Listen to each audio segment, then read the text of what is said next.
So tonight, the state of North Carolina has made some headway in reducing the number of untested rape kits, but there is still a backlog. The physical evidence that goes unexamined can slow law enforcement and allow rapists to remain free. WCNC Charlotte's Lexi Wilson joining us live from Novant Health in Elizabeth. Lexi, you're diving into this impact, and what does the impact have on the victims, this backlog here? Well, today I spoke to a woman whose rapist is behind bars, but that is not the case for everyone. There are still some rape kits waiting to be tested.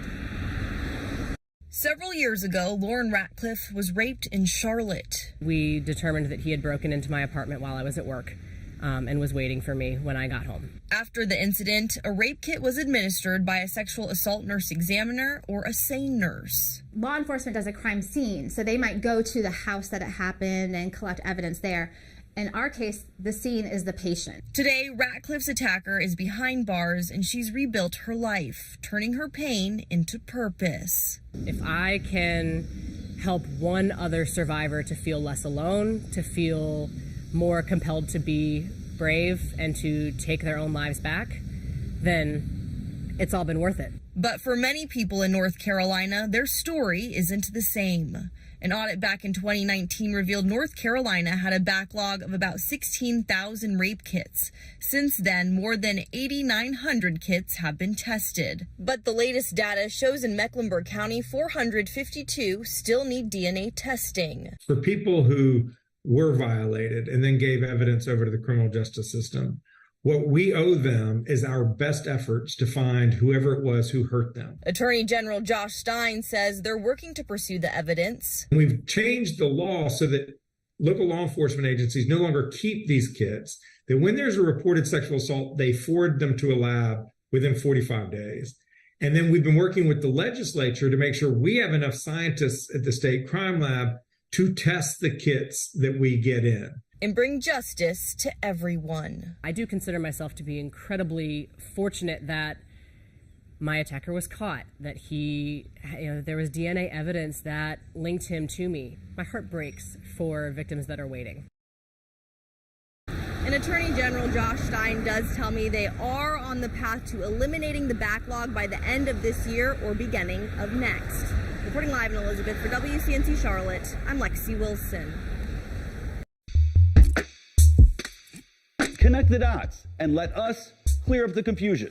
We're here to make sure the news makes sense. And with Connect the Dots, you'll understand how the headlines impact your family.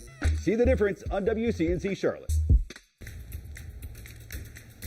Welcome back. A Charlotte businesswoman says what she thought would be the best time of her life, finally realizing a decades-long dream of opening her own company, ended up being the most expensive lesson of her life, leaving her asking, where's the money? She says a contractor took $40,000 and $40,000 in work she says she did not get. When we brought her story to the experts, they say there were red flags aplenty, and we can all learn from this. Hiking buddy. Amanda Hebblethwaite is getting some playtime in with her foster pup, Bobby Brown. He's one of several doggy guests at Planet Pup, which opened its doors early last month at long last. It took me literally the whole 40 years of my life. But the business owner says her lifelong dreams of an animal care company were nearly dashed. It hit us hard. We got to a point where we didn't even know if we wanted to continue. Hebblethwaite says months back she was looking for a contractor to help get her doggy daycare vision off the ground when a neighbor tagged one they knew on her Facebook page. He seemed like he knew what he was talking about.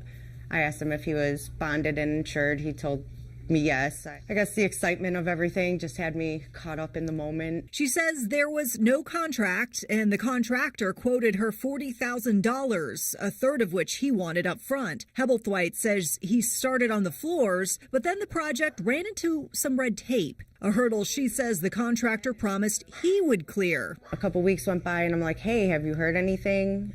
I really want to get this going.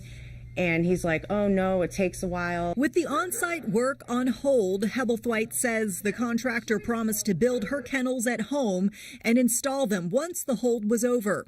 Meantime, she says he kept asking for more money for labor and supplies. And when she wanted progress reports, every week it was something else. He had appendicitis. His son was in the hospital. He was back in the hospital. He went to Florida and lost his wallet. It was just, the excuses were crazy. And after a while, I was just like, listen, are you taking my money? That's when she says he got defensive, offered to meet up and return her money and supplies, but never showed. She says she started searching his name online and found a prior mugshot for charges of taking money but not doing any work. I knew right then I got robbed. There are so many people that have that itch, especially through the pandemic, to become an entrepreneur. And they don't have the knowledge. Tom Bartholomew with the Better Business Bureau says Hebblethwaite's story is an important reminder to vet and verify, even in a tight labor market when it's tempting to loosen standards to get a job done. Bartholomew says a quick search found the contractor in question has no license, highlighting what he says is a little-known fact about North Carolina law. In North Carolina, you don't have to have a license unless you're doing jobs that are more than $30,000. Or you're in a specific trade like electrician or plumber, something like that. Attorney Gary Monty says Hebblethwaite's case throws up several red flags for him. If somebody does act offended when you're asking basic questions, that should be a hint to you that you don't need to be doing business with them. And the lack of contract, he says, could also make it harder to pursue the case in court. It could be a piece of yellow notebook paper, 1, 2, 3, 4, 5, with what's the date, what's supposed to be done, how much are we going to pay each other, and then signatures at the bottom of the page. I cannot tell you how valuable that would be and how much money that might save you in the future. A lesson hard learned for Hebblethwaite, whose eagerness to finally get going almost landed her dreams in the doghouse. Just really do your research on people. Just a quick Google of somebody's name could save you literally thousands of dollars at the end. Now, Bartholomew also says it is crucial budding business owners educate themselves on the ins and outs of legal dealings as much as possible. That's because he says many protective laws in North Carolina cover consumers, but not business owners. And that's because business owners are assumed by the system to be more savvy than the average consumer. Now, we chose not to name the contractor since Hebblethwaite says police have not pursued charges at that time. She's still going to try to see what will happen on that front. She's also saying that she's in the process of vetting out a lawsuit against him. We did try to email the contractor in question. I called him on his cell phone. He did not respond. So we will continue to push for answers on that front. But we do have some more tips meantime on protecting yourself on our website, including a link to that database we showed you in that story to search for contractor licenses. Well, after a violent weekend, law enforcement and gun violence prevention advocates say it's important to know where your kids are, especially during the summer.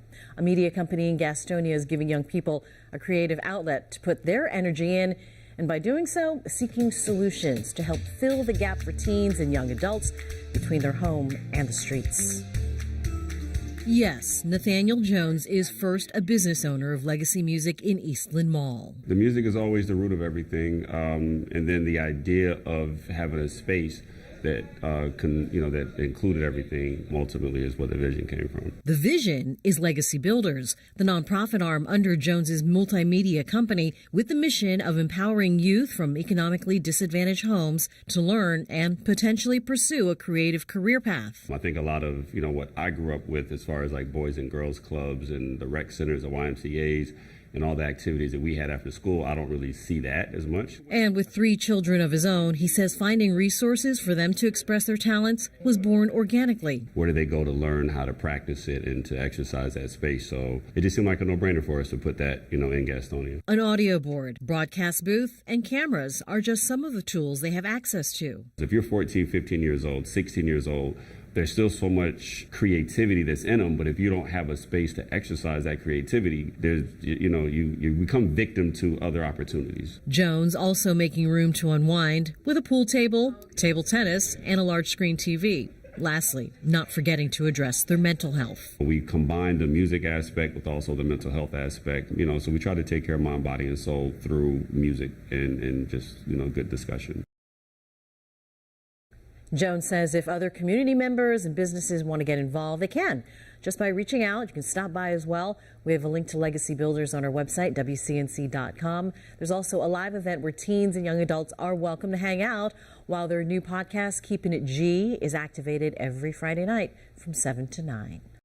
Hey everybody, Chief Meteorologist Brad PANOVICH here. Update on the weekend weather as we're getting into that pattern of hot, humid days with these scattered storms. Some coming in during the morning hours like we saw this morning with some scattered showers and storms. But here's the good news. This is not an all-day rain setup. This is not something that will totally change your plans.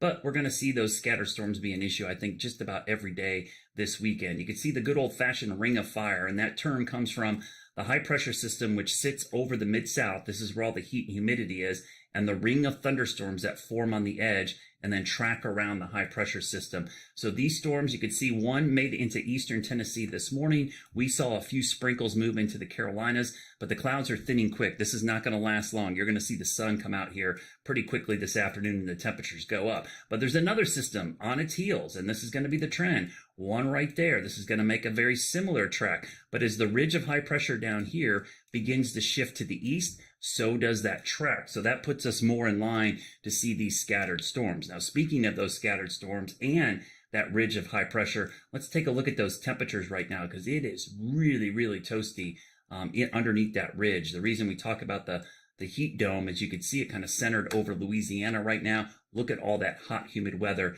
sitting over the Mid-South, and this is going to be slowly shifting our way over the next 24 hours. Let's talk about severe weather risk, though. Today, this is the day one risk. You can see we're kind of in the low end risk. There's the medium risk back to the west. I'm going to turn the radar off here for a second and show you tomorrow that risk begins to shift to the east.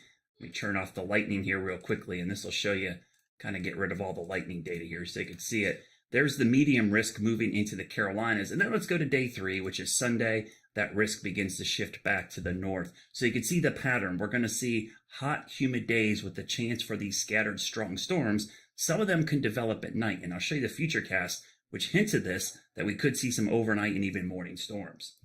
So here's the 48-hour futurecast showing the ring of fire setup. You see the storms this morning, they dissipate. We get into the heat and humidity. So we'll be blazing hot here eventually by late this afternoon into the evening. Could even see some low 90s. Where we need to watch for additional storms is going to be off to the northwest. You could see over Chicago, the Midwest. This is the area I'll be watching. Where do these storms develop, and then how do they track, and do they make it into the Carolinas? So this is 5 o'clock today. We'll go into the overnight hours. Again, there could be a pop-up storm this afternoon or this evening, but it's really the overnight hours. You see that big cluster forming over Illinois and Indiana? We call that an MCS. It's a thunderstorm complex. Where does that go by Saturday morning? So 5, 6, 7 in the morning, this thing takes the right turn. It forms up here and then starts turning to the southeast. And this is where we could see storms. So on Saturday morning, we could wake up to showers and thunderstorms, kind of like what we saw this morning in Tennessee. But this go around, they'll be closer to the western Carolinas, likely affecting the mountains and then moving down into the Piedmont by mid-morning. So you could see morning storms on Saturday. This is not the typical time you see them with summer pattern, but with these MCS tracks, we call it, they can happen early in the day. They clear out and then the sun comes out and things get toasty in the afternoon. And we watch for another one developing back to the northwest, which makes another run at the Carolinas during the wee hours of possibly Sunday morning. So unlike our typical summer pattern where it's afternoon pop-up storms, some of these are going to be impacting us in the morning hours. And again, just to show you the ring of fire, let's loop this and you'll see the storms forming and going around the high pressure system. This is why it's called the ring of fire. The storms form like this in a ring around the high pressure system. And when you loop that, you end up seeing that again and again, these storms firing up. So that's the pattern we're going into this weekend. Mid-90s for highs. It's going to feel like triple digits. And we'll be watching these big complexes of thunderstorms that could affect us mainly in the overnight hours and early morning hours, both Saturday, Sunday morning, and maybe even some pop-up storms on Monday. Stay tuned.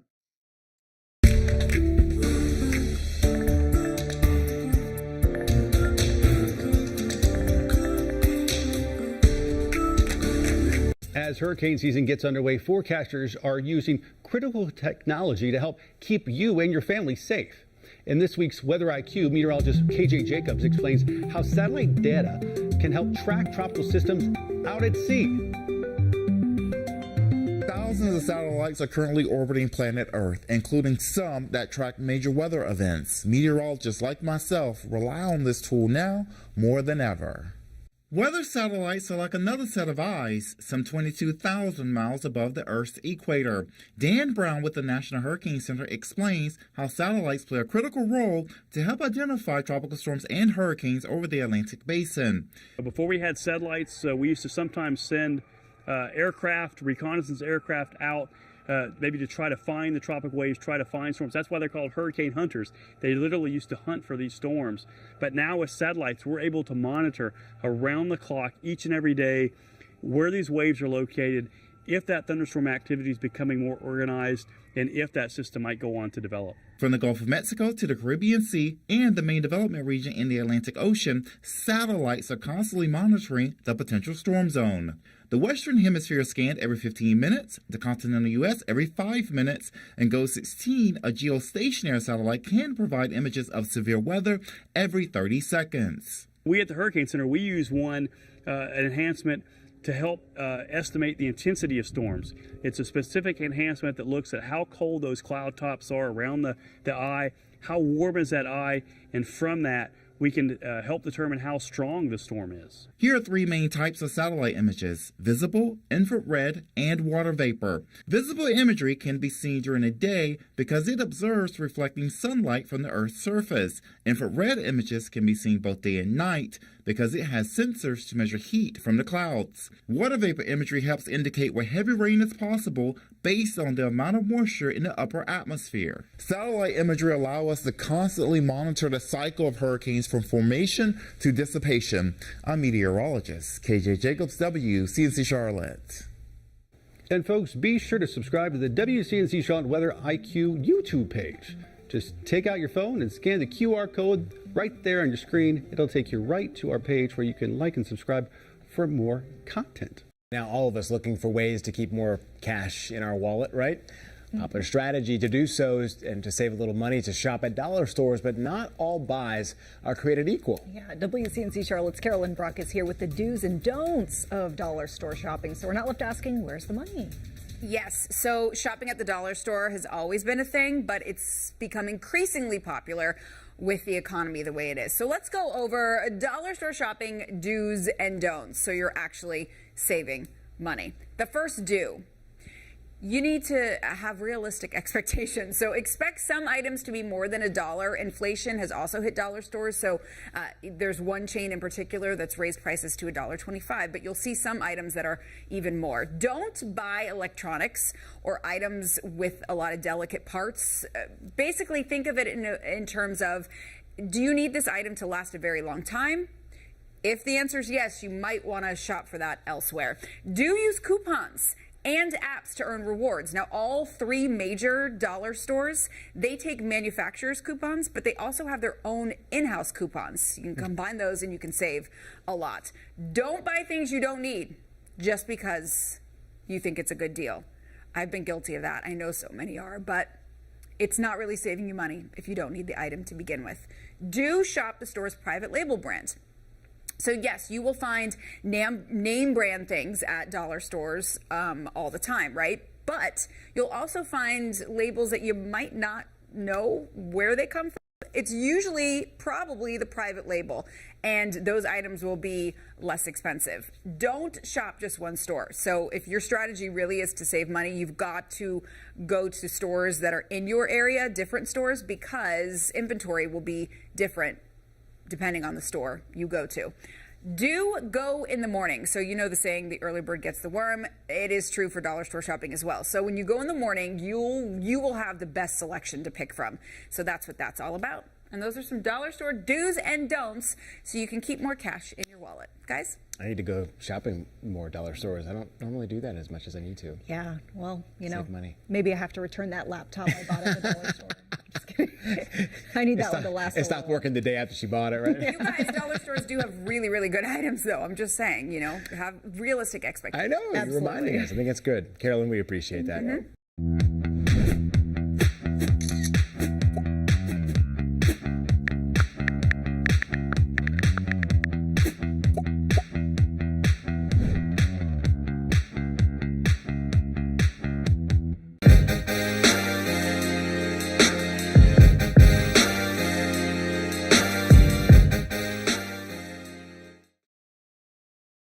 Right now, an early look at math test scores in Charlotte-Mecklenburg high schools shows they're not looking good. They show less than 10% of high school students tested were career or college ready based on their math scores. Now, the scores aren't typically released until the fall, but we got to see them now on an unofficial basis as school leaders try to compare to previous years.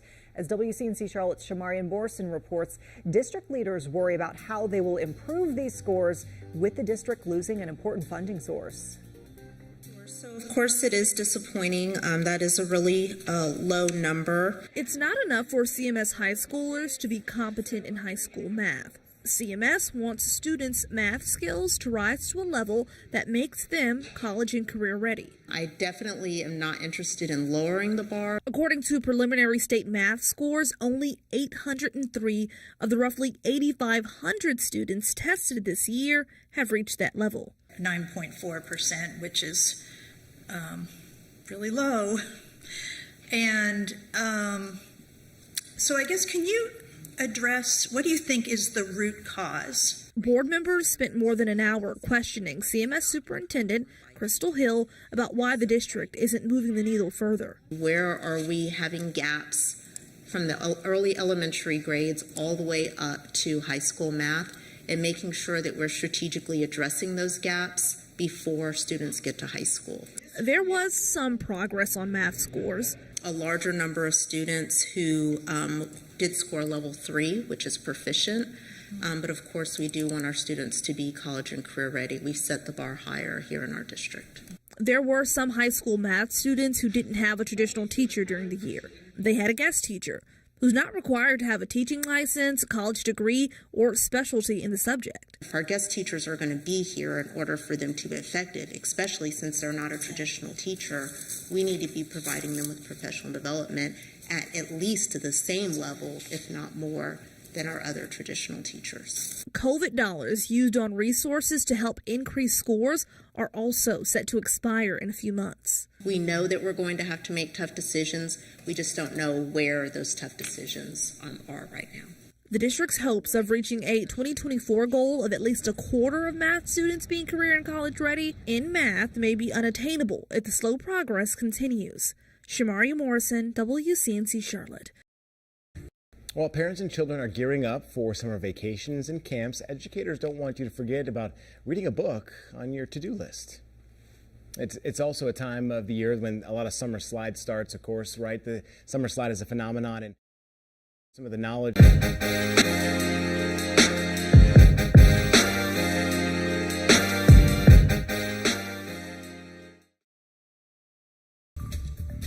Now at 5:30, a Charlotte staple officially closing its doors after nearly 100 years. Thanks for being here at 5:30 with us. I'm Colin Mayfield. And I'm Vanessa Rufus. So this here, as you just saw a second ago, the line outside Green's Lunch in Uptown today. We saw hundreds gathering to get their last taste of those famous hot dogs. Of course.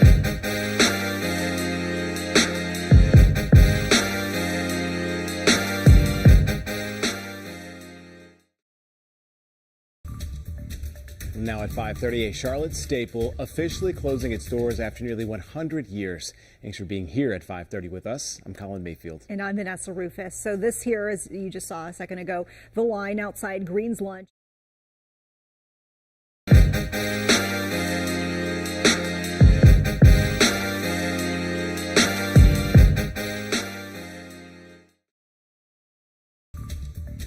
Now at 5:30, a Charlotte staple officially closing its doors after nearly 100 years. Thanks for being here at 5:30 with us. I'm Colin Mayfield. And I'm Vanessa Rufus. So this here, as you just saw a second ago, the line outside Green's Lunch in Uptown today. We saw hundreds gathering to get their last taste of those famous hot dogs.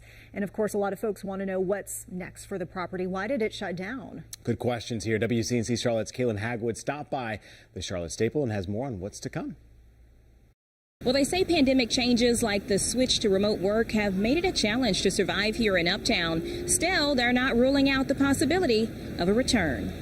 For 30 years, it's a piece of history. David Belk has made the trip to Uptown for a taste of those famous Green's hot dogs. You can't find hot dogs dogs like this anywhere. A Chicago Cubs baseball fan through and through, he says greens can match up to the champs. I like them just as good. On Wednesday, he joined a line of hundreds. About 2 blocks around the corner. To get a final taste after the restaurant said they're closing down. Sad, angry, but I'm not going to forget it. Known as Charlotte's oldest restaurant, Greens has been around since 1926, when the original owners, the Greens, bought an old lunch counter near the corner of West 4th and South Mint Streets. Now in the hands of Joanna Sekotis, whose family purchased the restaurant in the 70s, she says it's bittersweet to see it go. 3/4 of my life, I've been in here, so it's going to be hard. She says staffing challenges and a changing uptown with more people working from home hurt business. Still, they're keeping their options open and their secret recipe close, with the possibility of coming back.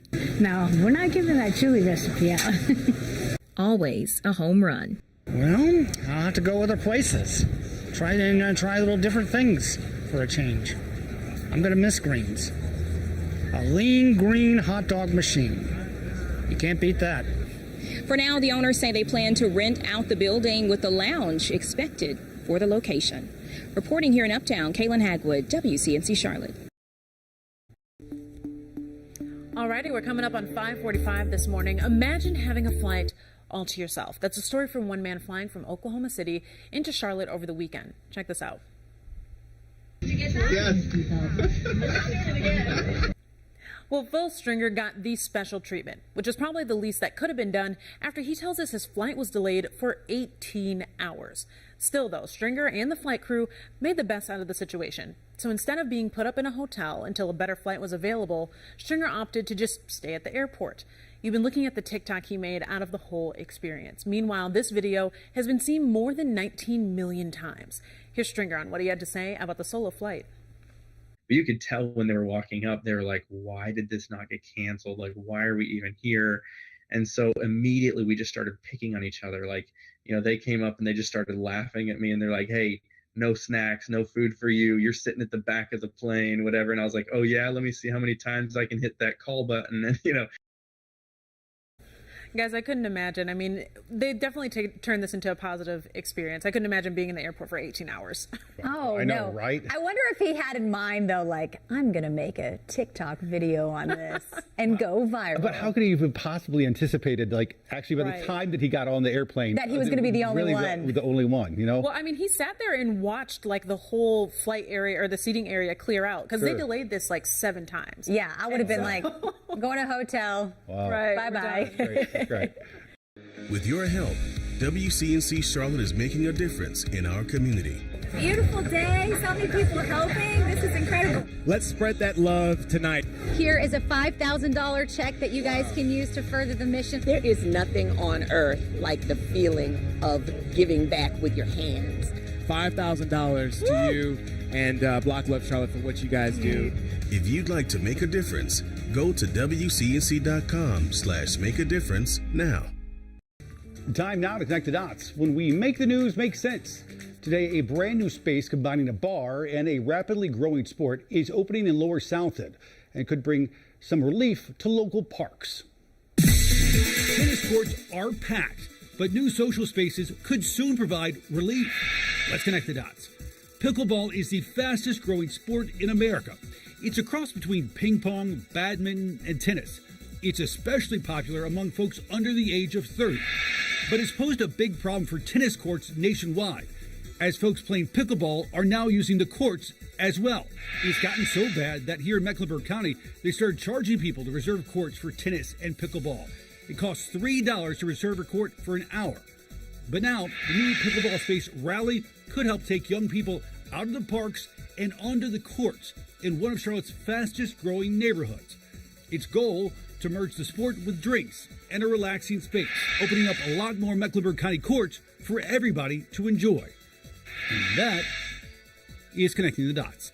Back to this, though. 2 Charlotte women are trying to change the way other women shop after spotting what they say is a gaping hole in the fashion industry. Yeah, the couple who got married last year say they noticed that men can get tailored suits, but women really can't. And they say this is a growing problem as more women do want those power suits for the office or for a wedding day. Yeah, that's right. WCNC Charlotte's Michelle Bowden explains in tonight's Where's the Money?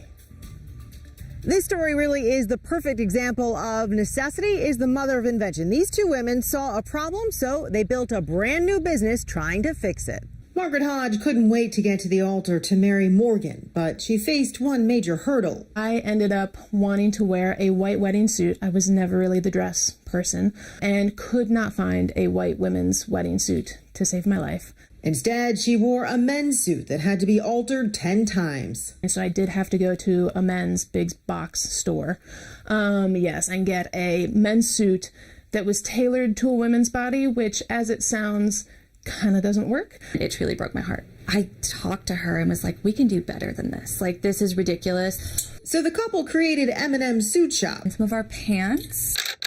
They create custom designed suits for women, everything from the fabric to the lining to the length of the sleeve. It kind of depends on where you like it. The kind of thing they say men's tailors have been doing for decades. And then as we talked to more of our female friends, we realized this was a problem that was across all business wear, formal wear, and everyone was like, oh, I just don't have the right body shape. And I thought, that's ridiculous and unfortunate, and your body is not the problem. It's the clothes that you're trying to find. The wedding may have sparked the idea, but the women say they've realized women executives need custom power suits. As more and more women are getting into positions of power and really confident with their own bodies and, that energy, that yes, I think it's absolutely a giant market that needs filling. The couple say watching customers find just the right fit is the best part of their latest joint venture. The women say they are the only business in Charlotte designing suits exclusively for women. Reporting in Charlotte, Michelle Bowden, WCNC Charlotte. Verify, WCNC Charlotte. Verify is all about trying to make a difference in the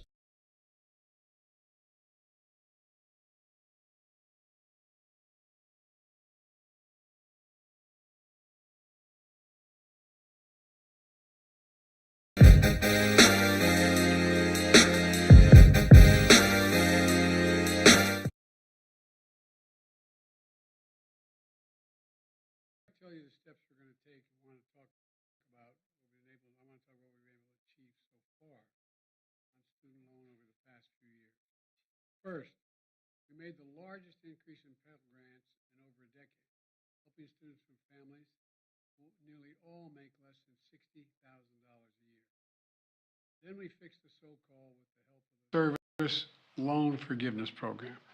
So the borrowers who got into public service, such as school teachers, police officers, social workers, service members, they actually got the debt relief they were entitled to under the law. Before I came to office, only 7,000 people had benefited from that program. Today, over 600,000 borrowers have received relief from that program. And it's still available. So many more people can be helped. And I encourage you to apply if you haven't already. You're still eligible. Go to studentaid.gov. It matters. Third, my administration improved the program from the Obama-Biden administration on income-driven repayment plan. That's what it was referred to as. Back then, we set a limit. Student borrowers would pay no more than 10% of their disposable income to pay back their debt in any one time. My administration is going to reduce that to 5%. It's now the most generous repayment program ever. No one with an undergraduate loan today or in the future, whether from a community college or a four-year college, will have to pay more than 5% of their disposable income to repay their loan. And that's income after you pay for the necessities like housing and food and the like. Typical borrower is going to save about $1,000 a year. And if you keep up payments for 20 years without missing them, your total debt is forgiven after 20 years. That's what the program was before, but we've just reduced it to 5%. In addition to that, last year I announced my student debt relief plan, a plan that was on the verge of providing more than 40 million Americans with real debt relief, up to $10,000 for many borrowers and up to $20,000 for those who had gotten a Pell Grant. Nearly 90% of the relief would have gone to borrowers, 90% of it, making less than $75,000 a year. And no one making over $125,000 a year would qualify. This program was all set to begin. The website had been set up. The applications had been simplified so that it took less than 5 minutes to complete. Notice had been sent out to people about the relief they were eligible for. 16 million people. 16 million people had already been approved. The money was literally about to go out the door. And then Republican elected officials and special interests stepped in. They said, no, no. Literally snatching from the hands of millions of Americans thousands of dollars in student debt relief that was about to change their lives.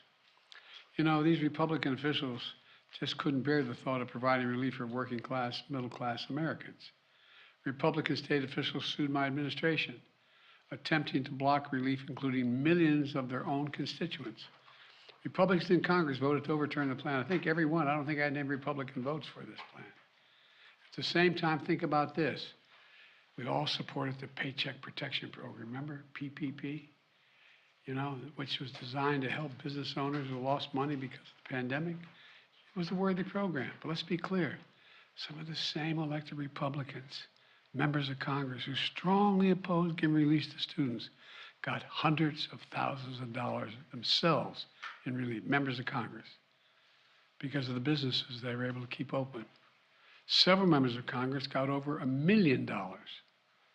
All those loans were forgiven. You know how much that program cost? $760 billion. My program's too expensive. $360 billion more than I proposed in my student debt relief program. I was trying to provide students with $10,000 to $20,000 in relief. By comparison, the average amount forgiven in the PPP, the pandemic loan program, average amount forgiven was $70,000. Now a kid making $60,000, trying to pay back his bills, asking for $10,000 in relief. Come on, the hypocrisy is stunning. You can't help a family making 75 grand a year, but you can help a millionaire and you have your debt forgiven. My plan would not only have been life-changing for millions of Americans, it would have been good for the American economy. Freeing millions of Americans from the crushing burden of student debt. More homes would have been bought, more businesses would have been started, more couples would have had the confidence to start a family. Millions of people would have felt they could get on with their lives. These Republicans blocked all that. Now, in addition to the hypocrisy, some of these Republicans in Congress are shamelessly pushing to advance a bill in the coming weeks that gives hundreds of billions of dollars in tax breaks and handouts to the wealthiest Americans. They still haven't given up on making permanent a $2 trillion tax cut that they never paid for. Never paid for. $2 trillion. So let me be clear. For Republicans in Congress, it's not about reducing the deficit. It's not about fairness in forgiving loans. It's only about forgiving loans they have to pay. Today, the Supreme Court sided with them. I believe the court's decision to strike down my student debt relief program was a mistake, was wrong. I'm not going to stop fighting to deliver borrowers what they need, particularly those at the bottom end of the economic scale. So we need to find a new way, and we're moving as fast as we can. First, I'm announcing today a new path consistent with today's ruling to provide student debt relief to as many borrowers as possible, as quickly as possible. We will ground this new approach in a different law than my original plan, the so-called Higher Education Act. That will allow Secretary Cardona, who's with me today, to compromise, waive, or release loans under certain circumstances. This new path is legally sound. It's going to take longer, but in my view, it's the best path that remains to providing for as many borrowers as possible with debt relief. I've directed my team to move as quickly as possible under the law. Just moments ago, Secretary Cardona took the first step to initiate that new approach. We're not going to waste any time on this. We're getting moving on it. It's going to take longer, but we're getting at it right away. Second, we know what many borrowers will need to make their hard choices, which their budgets are being strained now when they start to repay their monthly loan payments this fall. You know, we know that figuring out how to pay these added expenses can take time for borrowers, and they might miss payments at the front end as they get back into repayment. Normally, this could lead borrowers to fall into delinquency and default. But without their it will hurt their financial security, and that's not good for them or the economy. That's why we're creating a temporary 12-month what we're calling on-ramp repayment program. And now, this is not the same as a student loan pause. It's been in effect for the past 3 years. Monthly payments will be due. Bills will not go out and interest will be accruing. And during this period, if you can pay your monthly bills, you should. But if you cannot, if you miss payments, this on-ramp will temporarily remove the threat of default or having your credit harmed, which can hurt borrowers for years to come. Because the Department of Education won't refer borrowers. And the reason why that will work, they won't refer borrowers who miss payments to credit agencies for 12 months to give them a chance to get back up and running. Let me close with this. Our Republican officials say student loan relief is a giveaway to the privileged. You hear that loud now, the privileged. I love their concern for the privileged.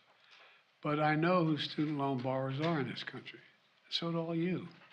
The couple putting off having a child until they can find their way to deal with their debt. That's who they are. They're a young putting off buying their first home so they can get out from under student loans. Hope on the horizon, thanks to relief that I planned last year. Today's court decision snatches it away from them. I get it. I get it. I hear this. And I'm concerned about it. But today's decision has closed one path. Now we're going to pursue another. I'm never going to stop fighting for you.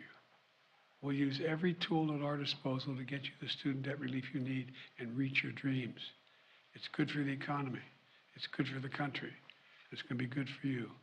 Thank you very, very much for listening. We're going to get this done, God willing. Thank you. Mr. President, why did you give millions of borrowers false hope? You've doubted your own authority here in the past. I didn't give any false hope. The question was whether or not I would do even more than was requested. What I did, I thought was appropriate and was able to be done and would get done. I didn't give borrowers false hope, but the Republicans snatched away the hope that they were given, and it's real hope. Thank you. Mr. President, will you cancel student debt? Your authority. Did you overstep your authority? I think the court misinterpreted the Constitution. Mr. President, do you admit failure in Afghanistan? Mistakes. There was a report on Afghanistan withdrawal saying there was failure, mistakes. Do you admit there was mistakes during the withdrawal and before? No, all the evidence is coming back there. Remember what I said about Afghanistan? I said Al-Qaeda would not be there. I said it wouldn't be there. I said we'd get help from the Taliban. What's happening now? What's going on? Read your press. I was right. Thanks. So the report is from the State Department actually about the withdrawal.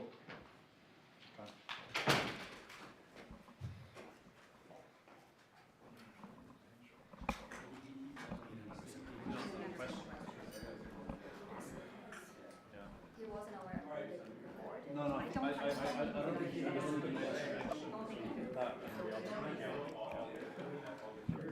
Watching out for you.